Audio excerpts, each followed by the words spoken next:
8 तक के कर लिए थे पर प्रश्न 9% देखिए प्रश्न आंसर दिए गए और लिख दिए मैंने। कितनी है सभी का? एक, दो और तीन ये होती है। एक बात ये बताओ मेरे को, इस प्रश्न में हर बार अक्स बड़ा जीरो भी देता है साथ में, इसमें नहीं दिया। इसका रीजन बता सकते हो मेरे को?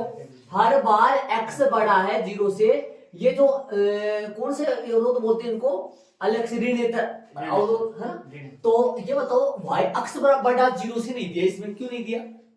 क्योंकि अगले ने यहां देखो क्या दिया है, एक्स 3 से बड़ा है, तो फिर जीरो से भी तो बड़ा ही होगा ना, इसलिए अगले ने अक्स बड़ा जीरो से नहीं दिया है, यहां नहीं लिखा है।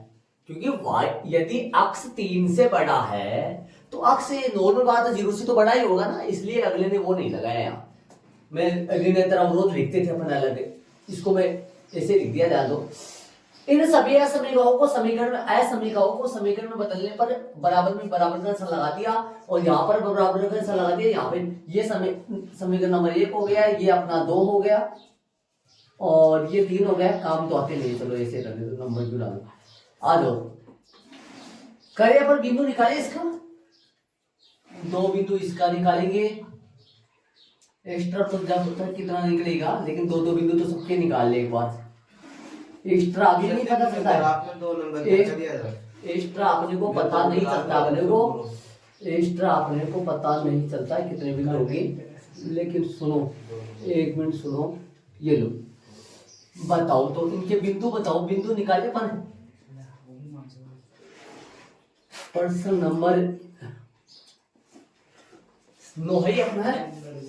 बताओ अक्स से ये अक्स है अपना, ये y है, अक्स 3 है तो y 0 ले सकता हूं, अक्स 3 है y 1 ले सकता हूं, है ना। इसमें बोलो अक्स y, अक्स यदि 0 लूंगा तो y 5 ले लिया, अक्स y 0 ले लिया तो x 5 आ गया। ये बिंदु बताओ, अक्स y, अक्स 0 ले लिया तो y कितना आएगा 3 है, और y 0 ले लिया तो x आएगा 6। चलो 2 बिंदुओं से सारणी बन गई। अब अपन इनका हल क्षेत्रों की जांच करेंगे। असमीका अक्स बड़ा है, हल क्षेत्रों की जांच करें। अक्स बड़ा है 0, 3 में मूल बिंदु 0, 0 रखने पर, मूल बिंदु 0, 0 रखने पर बताओ भाई क्या आएगा? 0, 0 रखे, 0, 0 रखने पर 0, 0 रखने पर क्या आएगा? ये 0 बड़ा है 3, जो कि कैसा है? जो कि असत्य कथन है क्या? 0 बड़ा है 3, असत्य आ गया, जो कि असत्य है। इसलिए इस असमीका का हल क्षेत्र समीकरण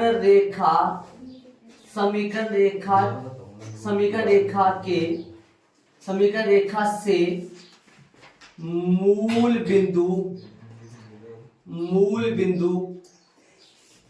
के किस ओर विपरीत ओर स्थित होगा। समीकरण रेखा से मूल बिंदु के विपरीत ओर स्थित होगा। आगे वाले की जांच करें, क्या रखा?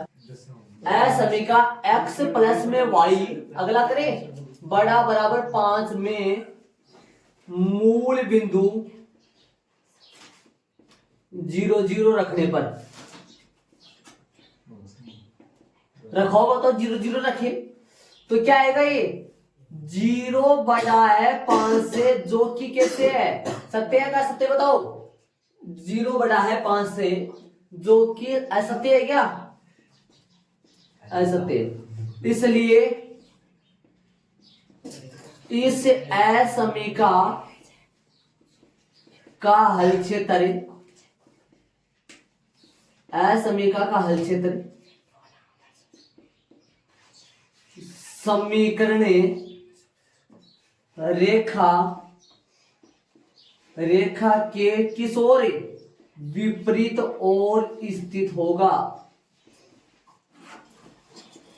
ये काम आप रफ में करना चाहो तो कर सकते हैं, ध्यान दे बीच वाला ये इतना।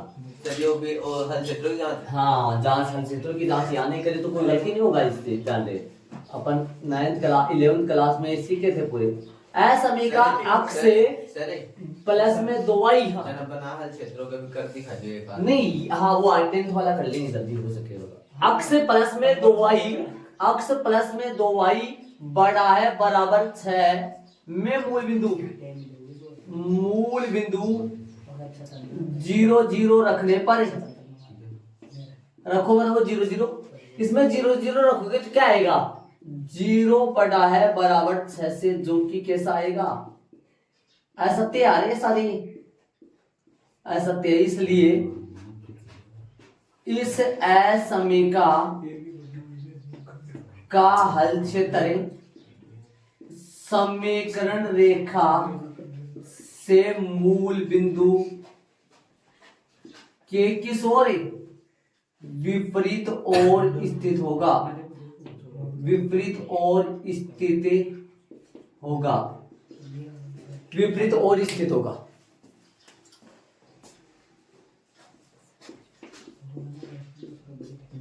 चलो अपन इसका ग्राफ बना दे, विपरीत ओर स्थित होगा, ग्राफ बनाते अपन। तो पहली रेखा का जो बिंदु 3 0, 3 0 तो अक्ष का मान 3, वाई का मान 0, ये आएगा 3 0, और 3 1 ये रहा, मतलब ऐसे जाने वाली रेखा है रेड वाली तो है ना, और एक 0 ये वाला, अक्ष का 0, वाई का 5, 0 5 कहाँ आएगा, 0 5 ऊपर आएगा क्या, 0 5 ये आएगा, और 5 0 कहाँ आएगा, ये आएगा, ये देखो ऐसे जाएगी, ठीक है। एक ये भी ले लेंगे हाथ के, देखो एक तो रेड वाली चली जाएगी, रेड बली वाली खींच दूंगा, एक ये वाली 0 3 का है, अक्ष का 0, वाई का 3 0, तो भाई बल्ली वाली रेखा तो ये खींच रहा हूं मैं, 1 मिनट रुको आप देखें, 2 मिनट देखा खींच दो मैं, ये रेखा खींच दी एक तो मैंने, ठीक है। और रेड वाली रेखा की बात करें, ये तो सीधी जाएगी ऐसे, समांतर जाएगी ना, ठीक है। सीधी नीचे यहाँ से, हाँ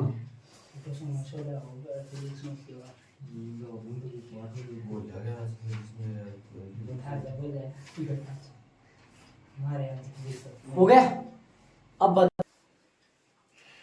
0 3 पॉइंट, 0 3 तो ये होगा पॉइंट, ये थोड़ी होगा, 0 3 ये रहा ना, 0 3 ये रहा, और एक और 6 0, 6 0 ये होगा,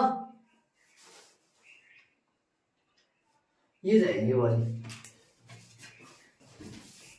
मतलब कि ये रेखा जाएगी ऐसे, इसी बिंदु को स्पर्श करते हुए जाएगी क्या, नहीं जाएगी ना, शायद एक में संतुष्ट नहीं कर रहा इस रेखा को, ये वाली आ गई, ये ब्लैक वाली, सबके समीकरण लिख दो ताकि समीकरणों से पता लग जाए। इस रेखा का समीकरण है, इसका क्या है समीकरण, इसका समीकरण है अक्ष प्लस में 2y बराबर क्या आएगा 6।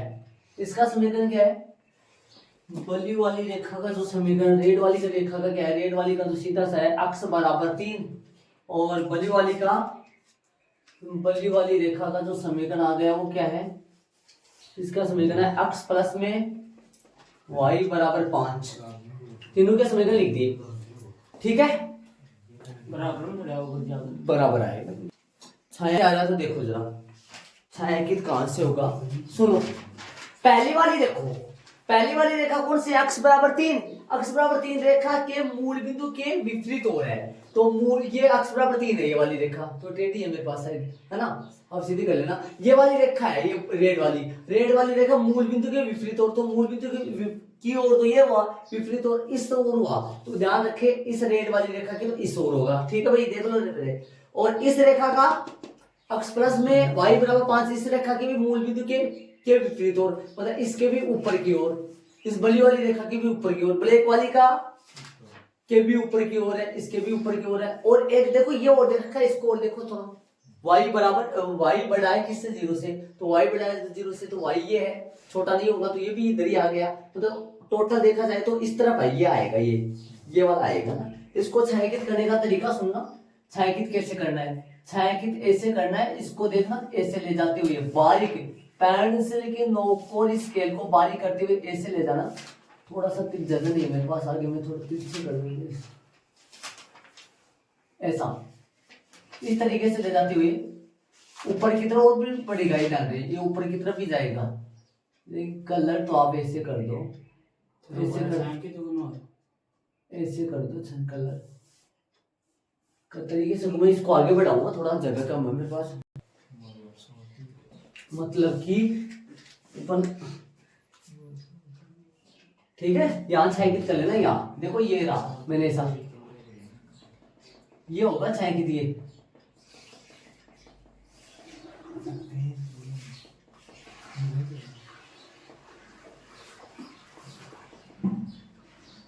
ये आएगा।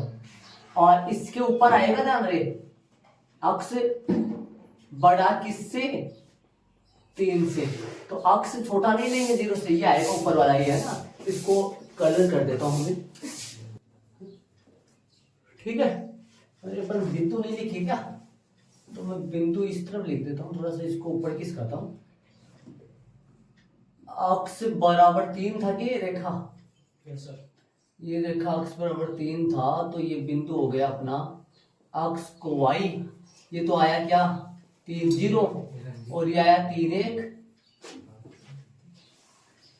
चलो बिंदु क्या है आगे की तरफ देख लेंगे, आएगा नहीं आएगा, एक बार बिंदु लिख दे। हमें ये क्या है, ए बिंदु क्या है, ए बिंदु, बिंदुओं की बात करेंगे तो मैं ए बिंदु लिख दो, बिंदुओं, ए क्या आएगा 3 0, बी क्या आएगा 3 1, सी क्या आएगा इसका 0 5, डी क्या आएगा 5 0, और ई जो आएगा वो क्या आएगा 0 3, एफ जो आएगा वो क्या आएगा 6 0। ठीक है, आ जाओ अब बिंदु लगाओ, इस तरह बताओ मेरे को बिंदु। एक तो ये बिंदु, ये बिंदु, बिंदु के नाम लगाओ। बिंदु ए क्या है, ये तो 3 0 है ना, ये ए पॉइंट है, ये 3 0 है। और इसका ये पॉइंट कौन सा है 3 1, वो लिया है क्या 3 1 पॉइंट, तो ये होगा ना, नहीं ये 3 0 तो इसका है भाई, ये कौन से तो ले रहा हूं मैं, ये 3 0 है, ये सुन रहे हो, ये अपना बिंदु है 3 0, ये जो बिंदु है ये है अपना ए 3 0, और ये बी पॉइंट है जो कि है 3 1, ये तो इसके हो गए। और 0 5, ये 0 5 है, ये अपना ये जो बिंदु है ये बिंदु डी सी है। सी क्या है, सी पॉइंट है वो है 0 5, 0 5 हो गए। और डी पॉइंट क्या है इसका, डी पॉइंट 5 0, ये है क्या 0 5 है। तो ये पॉइंट था डी, ये डी पॉइंट था जो कि है 5 0, डी पॉइंट क्या है 5 0। और ये जो सी पॉइंट है, ये सी पॉइंट है, ये है 0 5, उल्टा सुल्टा हो गया, ठीक है। और ये जो ई पॉइंट है ये 0 3 है, ई पॉइंट 0 3 कहां से आएगा, 0 3 ई पॉइंट है वो, ये ई पॉइंट ये है क्या, ये 0 3 है। और एफ पॉइंट आएगा 6 0, ये एफ पॉइंट है, ये जो पीछे ए लग गया, ये एफ पॉइंट है, ये आएगा 6 0, ठीक है। चलो ये सारे पॉइंट लिख दिए। अब बताओ कोणीय बिंदु में किस किस बिंदु का नाम आएगा, इस प्रकार प्राप्त है, इसलिए इन सभी असमीकाओं का, एक मिनट यहां लिख दूं मैं, इसलिए इन सभी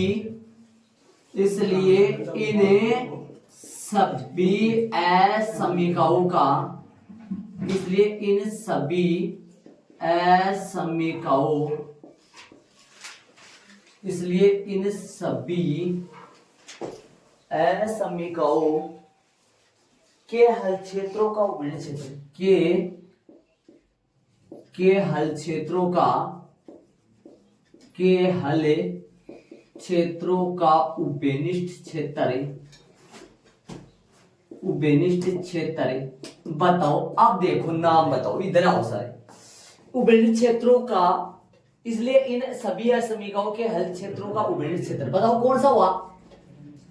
ये वाला कौन सा हुआ? एफ डी तो नहीं होगा ना, एफ ये आएगा, आ रहा है ना, प्रतिच्छेदी बिंदु जब पढ़ रही है ना, एफ ये पॉइंट आएगा, इसका नाम दे दो A B C D E F G ले दो क्या? 4 एक आएगा क्या? देख लेंगे, प्रतिच्छेद बिंदु निकालेंगे तब पता लगेगा, ये बात कोई बात नहीं। A B C D E F E तो है ना, जी आ गया, ये पॉइंट आ गया, जी इसके निर्देशांक यहाँ लिख देंगे अपन निकाल के।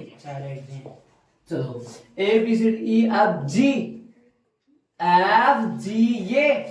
ये पॉइंट जी, हाँ ये निकालेंगे अपन, A B C D E F G H, और एक ऊपर में 3 4। चलो ऊपर वाला भी लेंगे एक बार, अभी नहीं लेंगे, एक बार पूरी बात सुनो मेरी ध्यान से, जो कह रहा हूं सुनो।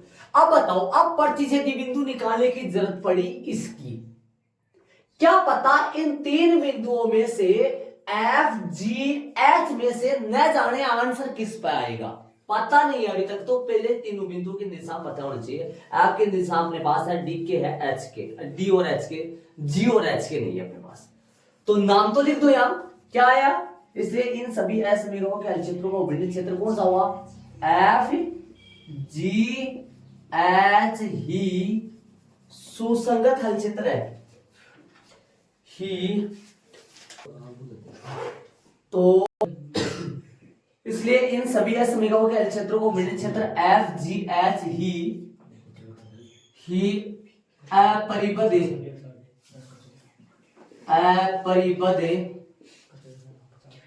हल क्षेत्र है,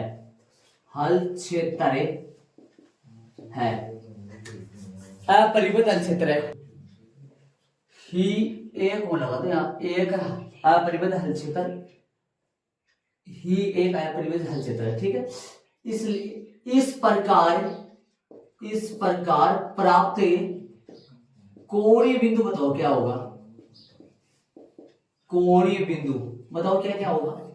कोणीय बिंदु होगा एफ 60 और डी क्या होगा? जी जी जी क्या होगा? जी निकालना बाकी है, वह एच निकालना बाकी है,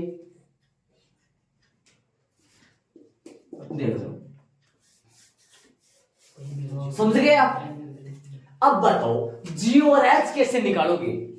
जी के निर्देशांक कैसे निकालोगे? आ जाओ मैं निकालना सिखाऊं जी के निर्देशांक, आ जाओ ध्यान देना बोर्ड पे। जी और एच इन दोनों लाइनों का प्रतिच्छेदी बिंदु है, इन दोनों को सिंप्लीफाई करो और यहां से जी और एच निकालो प्रतिच्छेदी बिंदु। आ जाओ, इन दोनों का प्रतिच्छेदी बिंदु निकालने के लिए सुनो ध्यान दो, अक्ष प्लस में 2y बराबर 6, यहां से x की वैल्यू निकालो, क्या आएगा अक्ष का मान? 5 माइनस y प्लस में 2y बराबर 6, कितना आएगा बोलो? y बराबर कितना आएगा? 1, y बराबर 1 क्या आएगा? यहां से y का मान 1 इसमें रखो, तो ये g पॉइंट क्या आया? g पॉइंट आया, अक्ष का मान तो आया कितना? 4 और y का मान आया कितना? 1। हो सकता है, देखो एक मिनट इधर आओ, क्या आपको इस बिंदु की जरूरत पड़ी क्या? कहां पर? कोई इस बीच में बिंदु, कोई और बिंदु आ जाता जिसके ऊपर जो ये देखो, ये क्या डी की जरूरत पड़ेगी अपने को? क्या अपने पास मान लो डी अपने पास नहीं होता, वैसे तो ये 50 है, डी 50 है, डी यदि डी 50 की जरूरत नहीं पड़ती तो क्या डी आप 50 निकालते? कोणीय बिंदु में जो जो आ रहा है इन सबके निर्देशांक अपने को चाहिए, निर्देशांक सबके चाहिए, तो अपने को जी निकाले। एच कैसे आएगा? एच की बात करो, एच कैसे आएगा? अक्ष बराबर 3 और बली वाली रेखा ये वाली, इन दोनों का प्रतिच्छेदी बिंदु एच है ना? तो अक्ष बराबर 3 इसमें रख दो, अक्ष बराबर 3 इसमें रख दो, अक्ष का मान तो 3 है, y का मान आ जाएगा इसमें, अक्ष बराबर 3 रख दो कि y मान कितना आएगा? 3 तो पॉइंट होगा, 3 तो पॉइंट हुआ, समझ गए? तो यहां पर लगाओ, अभी ये रफ का काम है, रफ करना। ये क्या होगा? जी क्या हुआ? जी हुआ अपना 4 1 और एच क्या हुआ 3 2 हुआ, ठीक है। तो बड़ा तो सारे भी अब जेड के संगत मान, जेड के संगत मान की सरणी बना दो। जेड के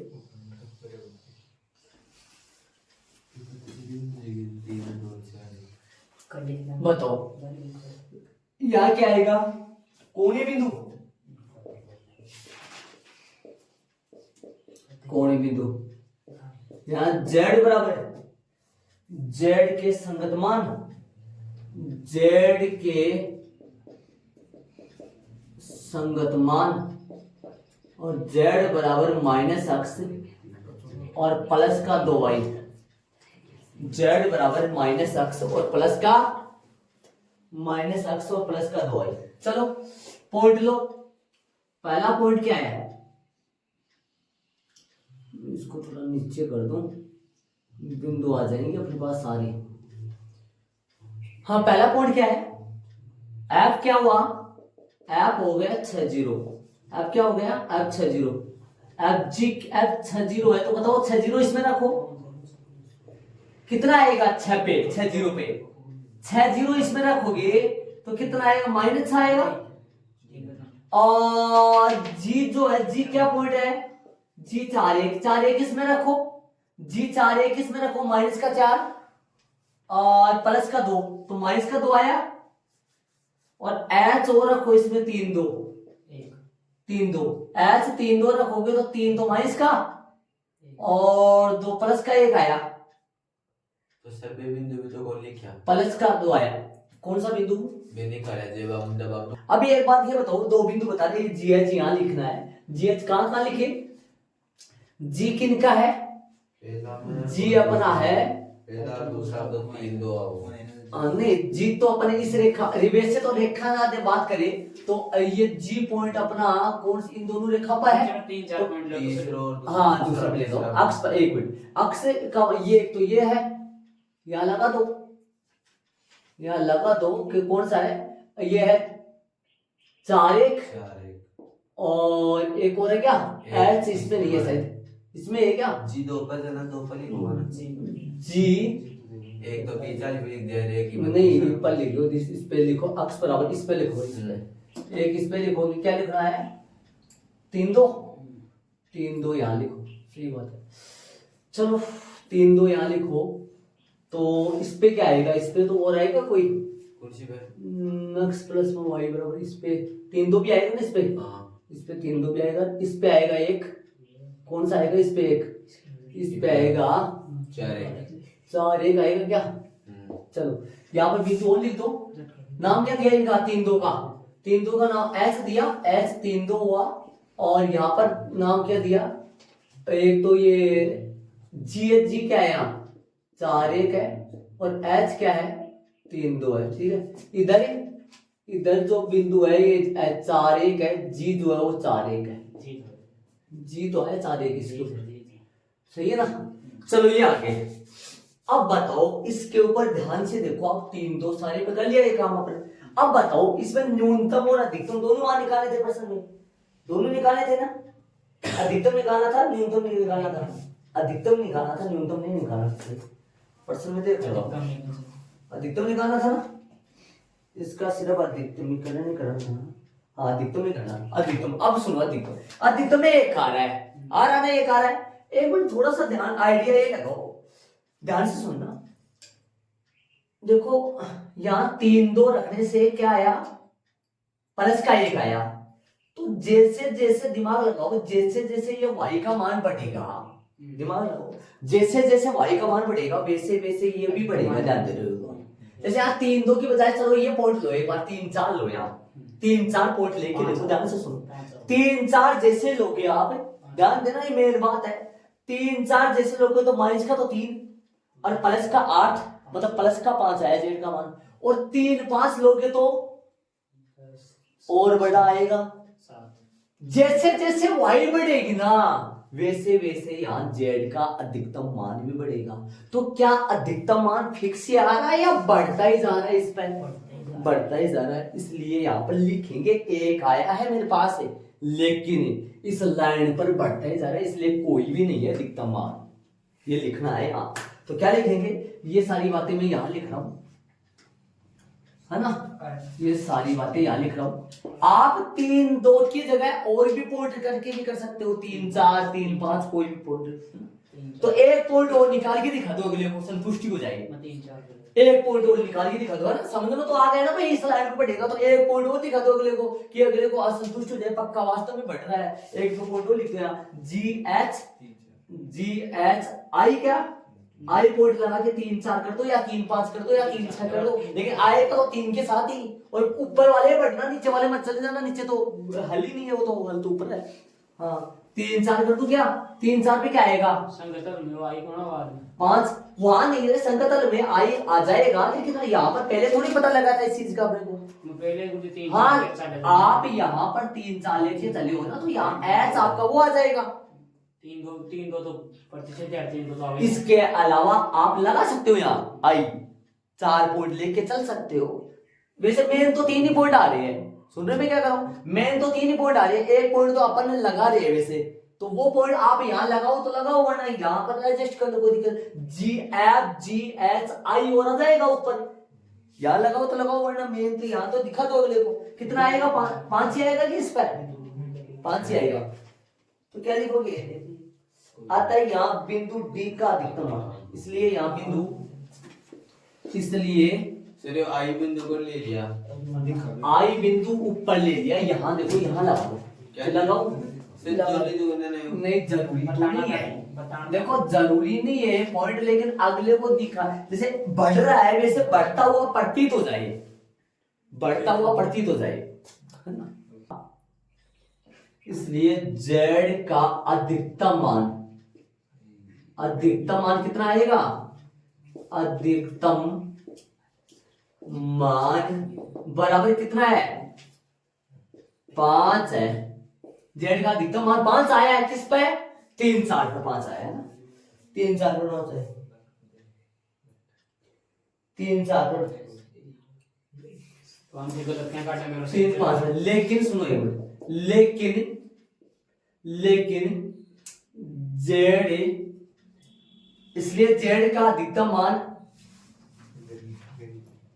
मान बराबर 5 है, इसलिए z का अधिकतम मान 5 है, लेकिन रेखा अक्ष बराबर 3 के प्रत्येक बिंदुओं पर, के प्रत्येक रेखा अक्ष बराबर 3 के प्रत्येक धनात्मक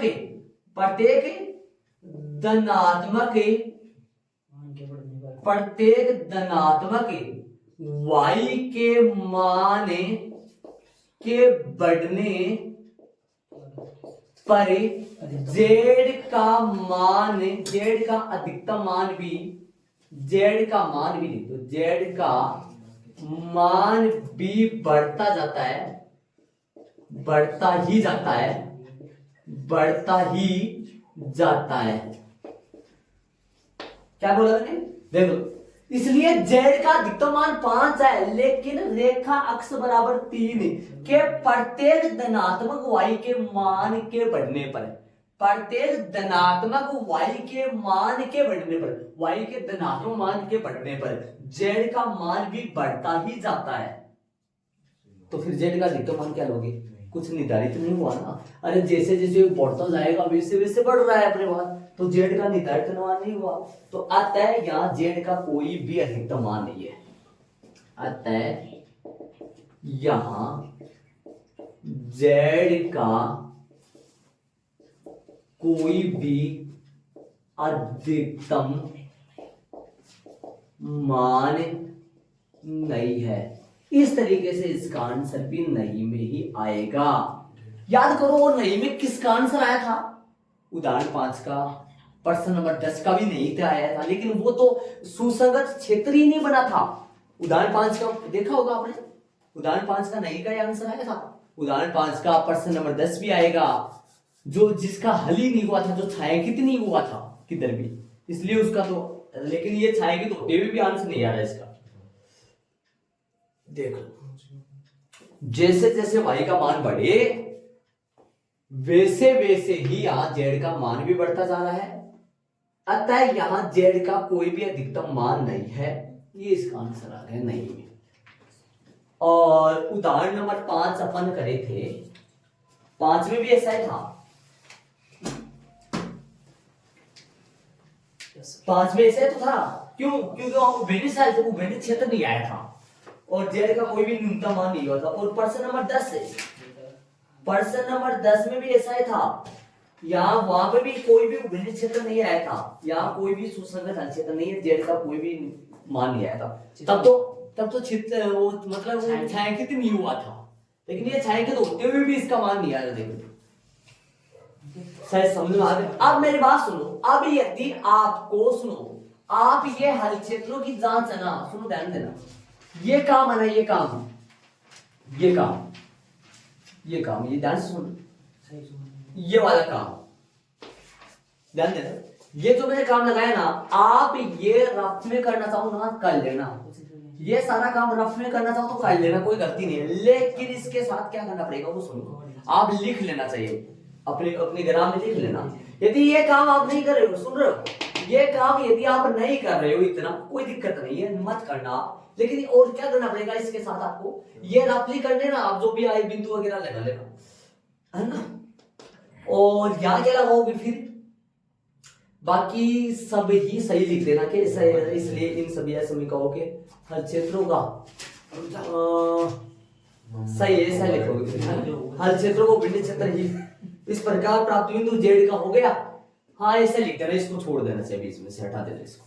समझ रहे हो मैं क्या कर रहा हूँ? इस पूरे को हटाकर आप इनको रफ में करके रफ में कर सकते हो। और हाँ जो भी मैंने बॉक्स बनाया, अभी जो मैंने बनाया हूँ, जो आपके सामने जो है ना, इसको आप हटा सकते हो और ये बिंदु वगैरह तो लिख देना, अच्छा रहेगा। इसको थोड़ा आपके पास ग्राफ चौड़ाई में रहता है तो इसको देखो यहाँ पर स्पेस नहीं बचा मेरा, तो इसको थोड़ा उधर कर देना। मैंने उधर ग्राफ बनाया, आपके ग्राफ थोड़ी यहाँ बनाओगे आप, इधर की हाँ यहाँ स्पेस दे देना खूब सारा, क्योंकि बीच में बिंदु आ जाएंगे तो अच्छी तरीके से अलग अलग नजर आ जाएगा। और ये मत करना, सीधा ये लिख देना चाहिए, इन सभी रेखाओं, इसलिए ना लगो तो सीधा कर देना, इन सभी रेखाओं के, इसलिए तो इसलिए लग गया कि ये किया है मैंने, इसलिए जॉइंट है, इसलिए ना लगाओगे, सीधा यहाँ लिख देना ये, और सीधा ये करना, ये तो करना है, ये करना ही पड़ेगा, ये करना ही पड़ेगा, वो करना ही पड़ेगा। ये छोड़ सकते हो आप, 11वीं क्लास में पढ़ा था ये सब, तो ये छोड़ सकते हो, ठीक है। तो बोलो 11 वाला कर लोगे या मैं कराऊं?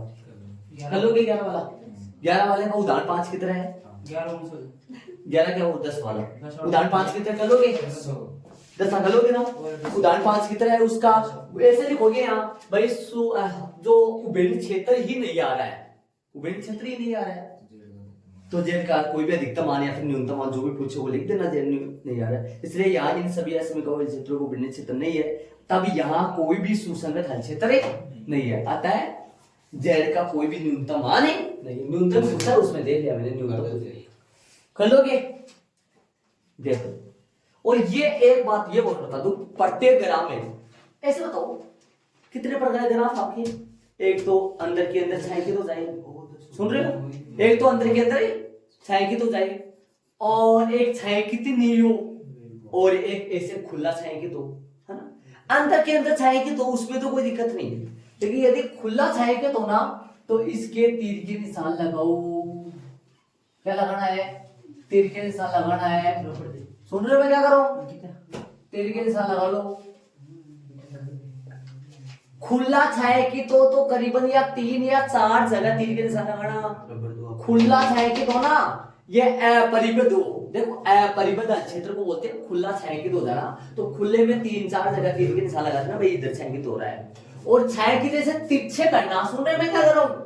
छायांकित ऐसे तिरछे करना, ताकि तिरछे का मतलब ये हुआ कि भाई ये इधर से जा रहा है, ये इधर से जा रहा है, ऐसे मत कर देना, बंद स्क्वायर टाइप का मत कर देना, ऊपर का मत बना देना इसको, ऐसे इधर से भी तिरछा, इधर से भी ऐसे तिरछा, ऐसे जोड़ करना है, ऐसे समझ रहे हो आप? अंदर कौन कर सके, अंतर ऐसे मत करना, मतलब स्क्वायर टाइप में मत करना, वर्ग ऐसे मत बनाना, इसको बंद मत वर्ग नहीं बनाओ तो भी अंदर से कौन कर सके, अंदर से हिसाब से कर सके, नहीं ऐसे। इसका मतलब क्या हुआ? देखो ये ऊपर उठने का मतलब क्या हुआ कि भाई ये ऊपर बढ़ रहा है और इधर भी ये ऊपर बढ़ रहा है, ऐसे तिरछा की तरफ करना। और बंद बने तो बल बने तो फिर अंदर छायांकित हो जाएगा, उसमें तो कोई दिक्कत नहीं है। और छायांकित हो ही नहीं तो तब तो करना ही नहीं छायांकित, तब भी तीर के निशान लगाने हैं। छायांकित नहीं हो तो तीर के निशान लगाने दोनों तरफ, छायांकित नहीं हो तो तीर के निशान दोनों तरफ लगाना कर ले। और छायांकित हो जाए ना, अंदर केंद्र हो जाए, तब तीर के निशान लगाने की कोई जरूरत नहीं है, वो छायांकित हो गया अंदर केंद्र। तो अपना चैप्टर पूरा हो गया भाई कंप्लीट। 10वां में नहीं करवा रहा हूं, तो कर लोगे 10वां? कर दिया होगा।